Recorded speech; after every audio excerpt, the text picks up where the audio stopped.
안녕하십니까. 빗생TV의 석현입니다. 빗생TV의 의통 강의를 시작한 지 1년이 다 되어 가는데요. 사람의 몸에 대한 이해가 조금씩 넓어지고 계신가요? 의학 공부를 해보지 않으신 분들은 이해하기도 힘들고 처음 들어보는 낯선 단어들 때문에 영상을 본 후에도 머릿속에 남는 것이 없다고 느껴지실 텐데요. 어느 공부나 그렇듯 그 학문에서 쓰는 언어에 익숙해지고 시간이 지나며 내면화의 과정을 거칠 때까지는 인고의 시간을 보내야 합니다. 우리가 이런 힘든 과정을 통해 의학을 배워야 하는 이유는 인간을 이해하는데 의학만한 것이 없기 때문입니다. 특히 동양의학은 심리적인 부분, 영적인 부분까지 모두 담고 있는 학문이기 때문에 사람을 이해하는데 특히 좋은 공부입니다. 세상을 살아가며 철이 들어가는 과정에 나는 왜 이렇게 태어났고 내 성격은 왜 이렇지? 하는 질문을 해보셨을 것입니다. 그리고 내 어린이는 왜 이렇게 자주 아프지? 무릎은 왜 또 이렇게 쑤시지? 누구는 아무리 먹어도 살이 안 찌는데 왜 나는 물만 먹어도 살이 찌지? 이런 몸에 대한 질문도 한 번씩은 해보셨으리라 생각됩니다.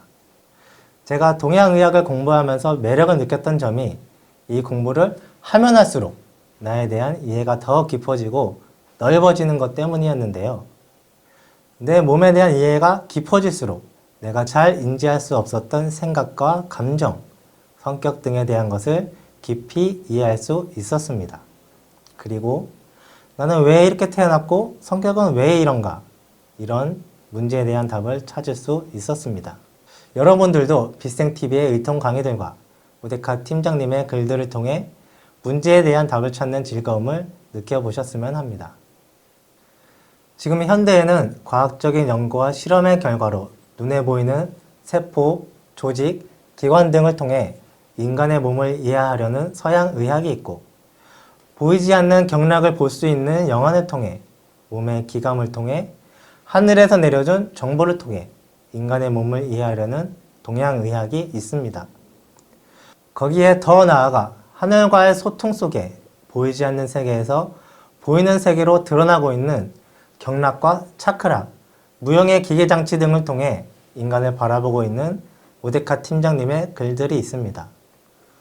이러한 공부 과정 속에 이 작은 몸 안에 수많은 세포와 수많은 경혈과 보이지 않는 수많은 장치들이 서로 유기적인 관계를 이루어 자연스럽게 생명을 유지한다는 것이 놀랍지 않으십니까? 알면 알수록 경이로운 것이 우리의 몸이고 사람을 이해할수록 이렇게 조물한 창조주에 대한 경외심이 저절로 나오게 되지요. 그럼 오늘의 주제로 넘어가 보겠습니다. 이 세상에 있는 모든 만물은 그 나름대로 존재의 이유와 의미가 있다고 하죠. 우리의 몸도 마찬가지입니다. 몸에 있는 것 중에 의미 없이 그냥 있는 것은 아무것도 없습니다. 우리가 그 의미를 밝혀내지 못하고 모르고 있을 뿐이죠. 오늘은 그 중에 털에 관한 이야기를 해보려고 합니다. 내 몸에 수없이 많은 털이 있지만 왜 있을까 이런 생각을 해본 적도 없고 왜 있는지 알 수도 없었을 텐데요.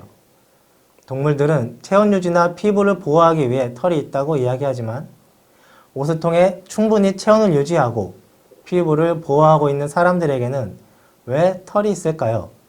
정말로 진화가 덜 되어서일까요? 왜 어떤 사람은 털이 없고 어떤 사람은 털이 많을까요? 그러면 털이 많은 사람은 몸에 어떤 특징을 가지고 있을까요? 저는 털이 많은 편에 속해서 학교 다닐 때 무언가 실수를 하거나 덜 떨어진 행동을 하면 넌 진화가 덜 돼서 그래 하면서 친구들이 놀리곤 했었습니다. 사람이 진화를 하면서 길었던 털들이 작은 솜털들로 바뀌었다고 하는데요. 그것 때문인지 흔히 털이 많은 사람은 진화가 덜 되어 미개하다느니 하는 농담을 던지곤 합니다. 그러나 이것은 진화론적인 관점에서 이야기한 것이고요. 그냥 그런가 보다 하는 정도의 내용일 뿐입니다. 털이 몸에서 어떤 역할을 하는지 설명할 수는 없죠. 지금부터 사람의 몸에 털이 왜 있으며 어떤 작용을 하는지 알아보도록 하겠습니다. 몸에 털이 많다는 것은 몸 안에 열과 습이 많다는 것을 말합니다. 동양의학에서는 사람의 몸에 있는 기운을 육기라고 하며 풍, 한, 서, 습, 조, 화 6가지로 나눕니다. 사방으로 더운 기운을 뿜어내는 것을 열, 위로 더운 기운이 올라가는 것은 화의 작용으로 나누어 볼 수 있습니다. 즉, 털이 많은 사람은 몸에 사방으로 뿜어내는 열이 많고 수분이 많다는 뜻이지요. 열과 습은 우리 몸에서 근육통 등 여러 가지 통증을 일으키는 주 원인입니다. 몸에 열과 습이 많다는 것은 습으로 인해 몸이 무겁다는 것을 말하고, 습이 열을 가두고 있을 때는 몸이 많이 찌뿌둥하고 근육통 또한 많이 생깁니다. 열로 인하여 당뇨 등 소모성 질환들도 생깁니다. 그렇기 때문에 몸 안에 필요가 없는 열과 습을 내보내기 위해 털이 많이 나 있는 것입니다. 털은 열과 습을 몸 밖으로 내보내기 위한 굴뚝의 역할이 있습니다. 그만큼 몸 안에서 몸 밖으로 내보낼 것이 많다는 것을 의미합니다.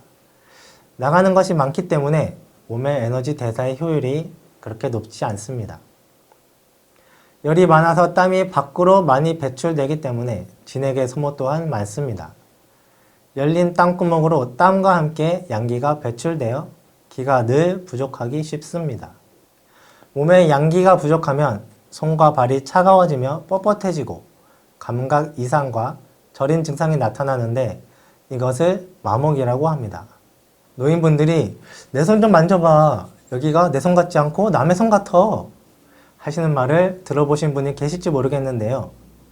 연세가 드시면서 노화로 인해 생기는 마목 증상입니다. 또 일을 많이 하시는 젊은 분들 중에 손발이 저려서 병원에 가면 목 디스크나 허리 디스크, 손목 터널 증후군으로 진단해 봤는데 기가 부족하여 생기는 마목 증상도 의외로 많이 있습니다. 이럴 때는 일을 줄이고 충분히 휴식을 취하며 에너지를 보충하면 우리 몸의 자연 치유력으로 인해 회복되는 경우가 많습니다. 털이 많다는 것은 잘 먹고 잘 배출하는 체질을 가졌다는 것을 말합니다. 거꾸로 말하면 털이 많은 사람이 잘 먹지 못하거나 잘 배출하지 못하면 몸 어딘가에 이상이 있다는 신호입니다. 또 몸이 무거워지며 담음에 잘 걸리는 체질을 가지고 있다고 말할 수도 있습니다. 이런 분들이 컨디션이 좋지 않거나 기혈의 순환이 잘 일어나지 않을 때는 몸에 땀이 나지 않고 얼굴이 검어지는 담은 증상이 나타납니다. 또 밑에 다크서클도 생깁니다. 몸의 수분이 잘 정체되기 때문에 몸이 찌뿌둥하고 무겁습니다. 담음이 생기면 위관신 사이클의 저하로 인해 소화 기능이 떨어지고 허리와 다리가 아프고 팔다리의 힘이 빠지게 됩니다. 소변과 대변을 보기가 힘들어집니다. 위관신 사이클이라는 것은 위와 간과 신장 사이의 에너지 순환 기전인데요. 위관신 사이클은 우리 몸의 진액의 순환에 관여하고 있습니다. 위에서 흡수된 체액이 포의 훈증 과정을 거쳐 진액으로 생성되고 이 진액은 간과 신장의 작용을 통하여 온몸으로 순환하게 됩니다. 몸에 털이 많다는 것은 간의 기운이 왕성한 사람입니다. 혈이 풍부하고 열 또한 많다는 것입니다. 간의 소설작용 또한 왕성합니다. 소설작용이란 응집하고 모으는 수렴작용과 모은 것을 밖으로 밀어내는 발산작용을 말합니다. 간에서 혈액을 모아 일정하게 심장으로 보내는 작용, 땀을 땀구멍 밖으로 밀어내는 작용, 소화액의 분비 작용 등이 있습니다. 그렇기 때문에 땀이 잘 나거나 대소변의 소통이 잘 된다면 간 기능이 좋고 건강하다는 증거입니다. 털이 많은 사람 중에 특히 눈썹이 진한 사람은 간 기운이 강한 사람입니다. 다정다감하며 인정이 많다가도 갑자기 화를 내는 성격을 가지고 있습니다. 분노가 폭발하거나 화를 자주 내게 되면 위관신 사이클이 약해져 진액의 순환이 정체되고 담음 증상들이 나타납니다. 이상으로 우리 몸에 털이 어떠한 기능을 하고 있는지, 털이 많이 나 있는 사람들의 체질과 특징에 대하여 이야기해 보았습니다. 몸에 대한 이해가 조금 되셨나요? 요약해보면 털이 많은 사람은 습과 열이 많은 사람이다. 몸이 쉽게 무거워지고 다운 증상이 잘 나타나고 기가 부족한 마목이 잘 온다. 털은 우리 몸에 습과 열을 내보내기 위한 것이다. 이 정도로 요약해 볼 수 있겠습니다. 다음 위관신 사이클에 대한 강의는 다른 강의로 자세하게 준비되어 있으니 보시고 참고하시기 바랍니다. 유익한 시간이 되셨기를 바라며 이번 강의를 마치겠습니다. 빗생TV의 석현이었습니다. 감사합니다.